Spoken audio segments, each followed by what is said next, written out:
Emperor Hirohito's speech of surrender at the end of World War II.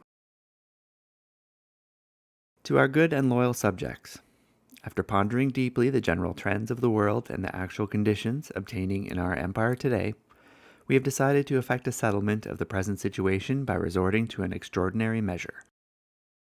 We have ordered our government to communicate to the government of the United States, Great Britain, China, and the Soviet Union that our empire accepts the provisions of their joint declaration.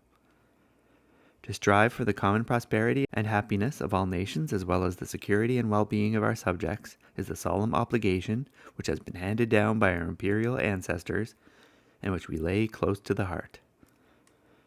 Indeed, we declared war on America and Britain out of our sincere desire to ensure Japan's self-preservation and the stabilization of East Asia, it being far from our thought either to infringe upon the sovereignty of other nations or to embark upon territorial aggrandizement.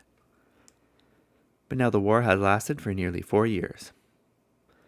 Despite the best that has been done by everyone, the gallant fighting of our military and naval forces, the diligence and assiduity of our servants of the state, and the devoted service of our 100 million people, the war situation has developed not necessarily to Japan's advantage, while the general trends of the world have all turned against her interest.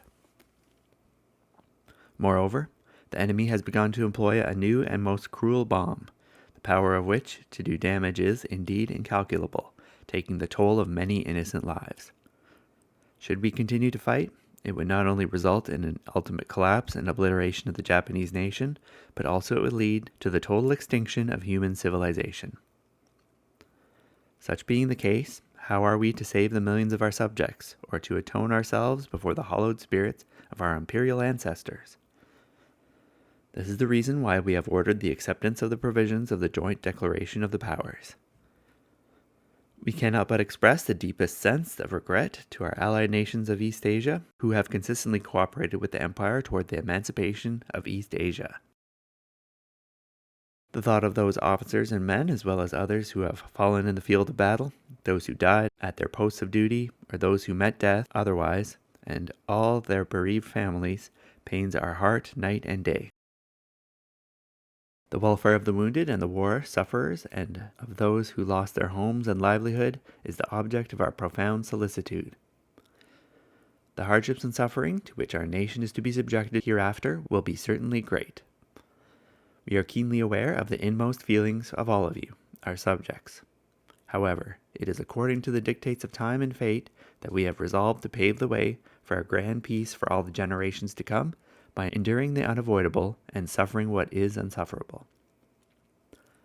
Having been able to save and maintain the structure of the imperial state, we are always with you, our good and loyal subjects, relying upon your sincerity and integrity. Beware most strictly of any outbursts of emotion that may engender needless complications, of any fraternal contention and strife that may create confusion, lead you astray, and cause you to lose the confidence of the world. Let the entire nation continue as one family from generation to generation, ever firm in its faith in the imperishableness of its divine land, and mindful of its heavy burden and responsibilities, and the long road before it. Unite your total strength to be devoted to the construction for the future.